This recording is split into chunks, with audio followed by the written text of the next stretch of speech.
What can we learn about design from Netflix? Netflix is a great example of UX. Right from their website to how the app is designed for mobile and TV, all platforms are a seamless experience.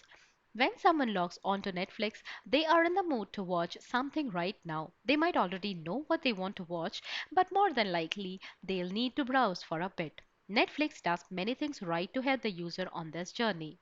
First, the top half of the screen begins to autoplay after a few seconds.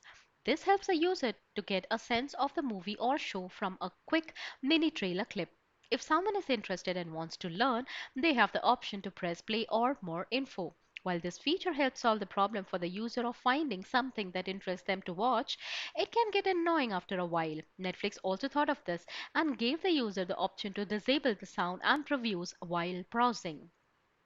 So, what can we learn from this simple feature that Netflix implemented? Think about how you can solve the problem of your users, but also consider other alternatives just in case they don't want to use your solution.